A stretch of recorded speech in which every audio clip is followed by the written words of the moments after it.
What if I told you that right now, someone in your inner circle is planning to betray you? That they're wearing a mask so convincing, you'd defend them to anyone who questioned their character. The Buddha said, 3 things cannot be long hidden: the sun, the moon, and the truth. But some people have perfected the art of hiding truth long enough to cause devastating damage. Today, I'm revealing 10 types of people that 2,500 years of Buddhist wisdom tells us should never be trusted. If you recognize even one of these patterns in someone close to you, this video might save you from disaster. I'm going to share ancient Zen teachings on human nature that expose the patterns of untrustworthy people. This isn't about becoming paranoid, it's about developing the spiritual discernment that the Buddha called wise protection. Trust is sacred. It's the foundation of every meaningful relationship. But misplaced trust is one of the fastest paths to suffering. The Zen masters studied human character for centuries and identified specific patterns that signal danger. So if you're ready to protect yourself with ancient wisdom while maintaining an open heart, let's begin. 1. The chronic secret keeper. Type 1, people who constantly share others' secrets with you. Zen master Bankei taught, the person who brings you gossip will carry yours away. This is perhaps the most obvious yet most ignored warning sign. If someone is comfortable violating the trust of others in your presence, they're already violating your trust in someone else's presence. This is mathematical certainty, not speculation. The Buddha taught about right speech, one of the Noble Eightfold Path's requirements. People who chronically break confidences lack this fundamental spiritual maturity. They share intimate details about their friends' relationships, family secrets, or private struggles. They seem to take pleasure in being the bearer of exclusive information. They use secrets as social currency. This reveals something profound: they don't understand the sacred nature of trust. To them, information is power, and secrets are commodities to be traded. In Zen, silence is considered a form of strength. Those who can't hold silence can't hold trust. 2. The consistency phantom. Type 2, people whose words and actions never align. The Dhammapada states, better than 1,000 hollow words is one word that brings peace. Consistency between word and deed is the foundation of trustworthiness. They make promises they don't keep, not occasionally, but habitually. They commit to plans and cancel repeatedly. They express values they clearly don't live by. They talk about loyalty but abandon friends in crisis. They preach honesty but lie when convenient. They claim family is everything but treat family members terribly. Buddha taught that enlightenment is visible through aligned action. What you say matches what you do. Untrustworthy people have a permanent gap between their stated values and lived behavior. Zen emphasizes direct pointing to reality. When someone's words constantly point away from their actions, they're living in delusion, and bringing that delusion into your life. If you can't predict someone's behavior based on their words, you can't trust them with anything important. 3. The accountability ghost. Type 3, people who never take responsibility for their mistakes. The second noble truth teaches that we create our own suffering through our actions. People who can't admit mistakes can't be trusted because they live in denial of reality. Nothing is ever their fault. Every problem has an external cause. Every conflict is the other person's issue. Every consequence is unfair treatment. They lose jobs because everyone was against them. Relationships fail because others can't handle their authenticity. Projects fail because nobody helped them. This is called spiritual immaturity, the inability to see one's role in creating outcomes. The Buddha taught that wisdom begins with self-examination. People who never examine themselves never grow. Zen Master Dogen said, to study the self is to forget the self. But you must first see the self accurately. These people can't see themselves at all. If they can't be honest about their mistakes, they can't be honest about anything. They live in an alternate reality where they're always the victim, never the perpetrator. 4. The conditional loyalist. Type 4, people whose loyalty depends on what you can provide. The Diamond Sutra teaches about unconditional love versus transactional attachment. Conditional loyalists practice the latter while pretending it's the former. They're fiercely devoted when you're successful, useful, or beneficial to their reputation. But the moment you become costly, complicated, or controversial, they evaporate. They defend you publicly when it makes them look good but throw you under the bus when it's convenient.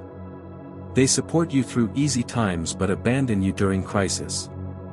Buddha defined true friendship through 4 conditions: presence in success, failure, prosperity, and adversity. Conditional loyalists are only present for 2. Zen emphasizes immovable mind, steadfast presence regardless of circumstances. Conditional loyalists have movable minds, their affection shifts based on advantage. The most devastating betrayals come from conditional loyalists because they seemed so devoted, until the moment you needed them most. 5. The conversation hijacker. Type 5. People who can't listen without redirecting to themselves. While this seems minor, it reveals something profound about character. Zen teaches that listening is a form of respect and presence. You share something meaningful, and within seconds, they've redirected the conversation to their experience. Every story reminds them of their story. Every emotion triggers their emotion. You mention losing your job, they immediately talk about when they lost theirs. You share health concerns, they list their medical history. You celebrate a victory, they remind you of their bigger victory. This is called ego inflation, the constant need to be the center of attention. The Buddha taught about no self, but these people are trapped in all self. If they can't hold space for your experience, they can't hold space for your needs, boundaries, or well-being.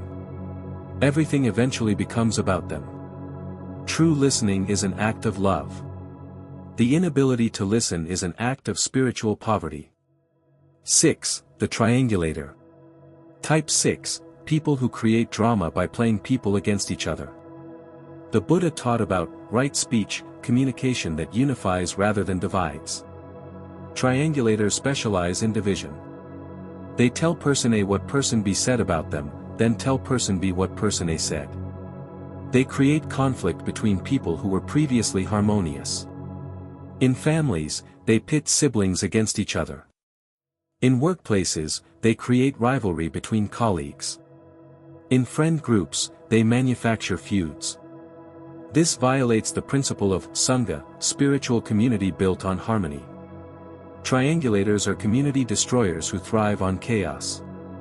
They do this to maintain control, relevance, and power. If everyone else is fighting, they become the indispensable mediator or the one above the conflict. Zen Master Linji taught, if you meet someone who creates division, that person is carrying poison. Stay away from the poison. 7. The victim architect. Type 7. People who are always the victim but never the villain. Buddha's teaching on karma emphasizes that we're all both receivers and creators of our experience. Victim architects deny the creator role entirely. Their entire identity is built around victimhood. Every story positions them as wronged, misunderstood, or unfairly treated. They collect injustices like trophies. They use their victim status to manipulate sympathy, avoid accountability, and justify bad behavior. You can't be mad at me, look at what I've been through. This is spiritual stagnation. The Buddha taught that suffering becomes wisdom when we learn from it. Victim architects refuse the learning, clinging only to the suffering. Eventually, you'll become the villain in their victim story. When the relationship sours, they'll rewrite history to make themselves the innocent party and you the abuser. Zen teaches radical responsibility, owning your role in all outcomes. Victim architects practice radical blame, denying their role in any outcome. 8. The boundary violator. Type 8. People who consistently ignore or mock your boundaries.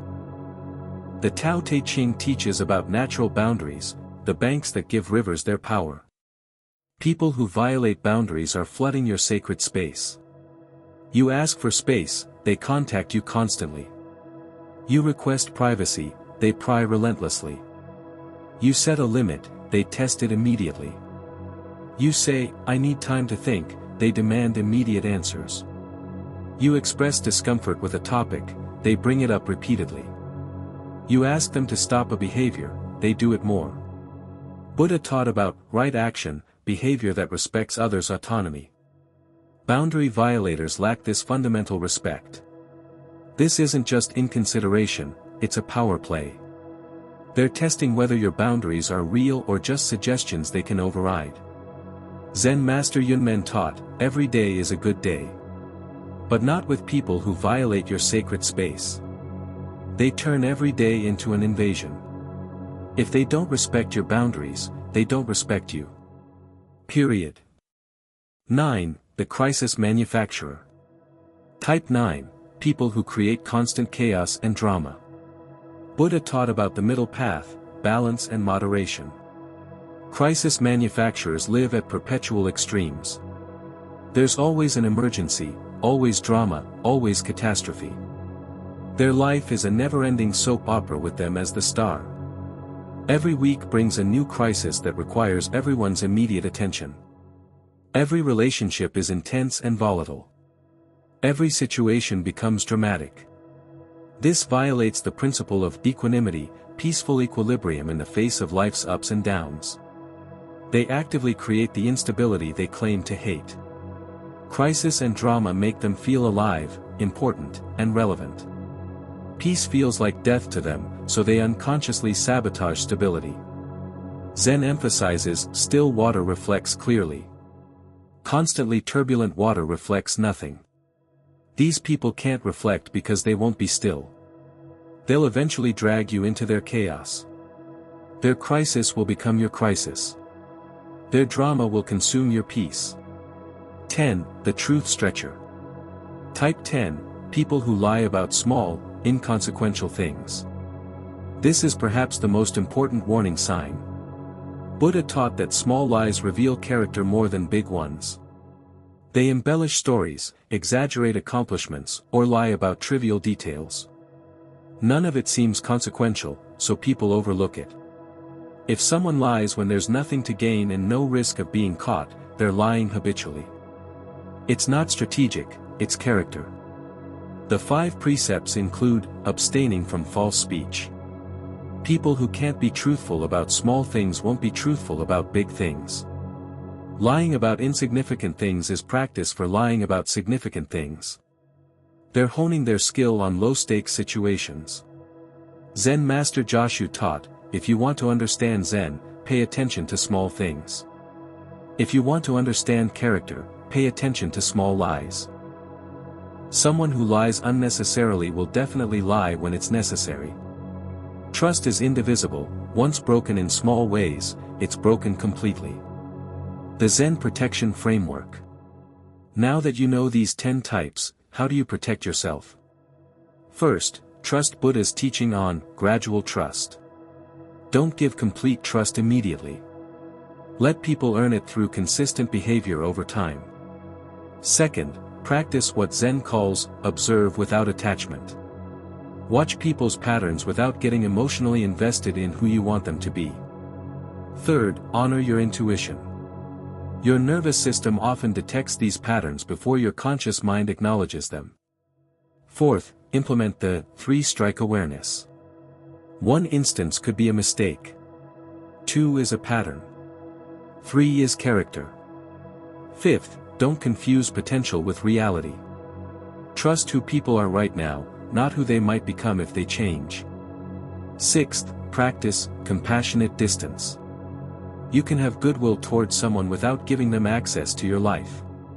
Seventh, remember, protecting your peace isn't selfish, it's sacred self-care.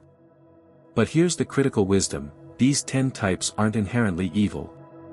They're spiritually immature, unconscious, or damaged. Your compassion for their suffering doesn't require your trust. The deeper teaching. Here's what Zen really teaches about trust. It's earned through consistent demonstration of character over time.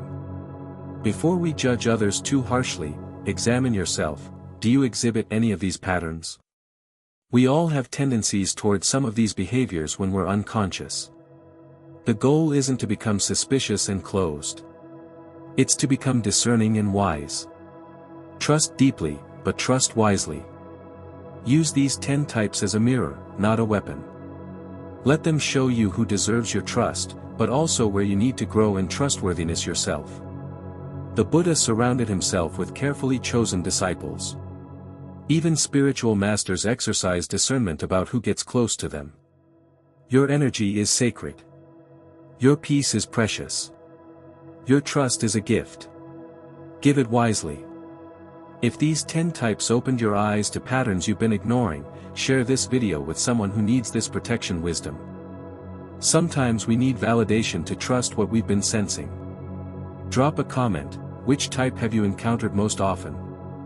And honestly, have you caught yourself exhibiting any of these patterns? Self-awareness is the beginning of transformation. Subscribe for more ancient wisdom that helps you navigate modern relationships with both compassion and intelligence. Closing wisdom. Remember, trust is the most valuable currency in human relationships. Spend it wisely, invest it carefully, and protect it fiercely. As the Buddha taught, believe nothing merely because you have been told it. But whatever, after due examination and analysis, you find to be conducive to the good, to the benefit, to the welfare of all beings, that doctrine believe and cling to, and take it as your guide. The same applies to people. Trust through examination, not assumption. Your peace depends on it.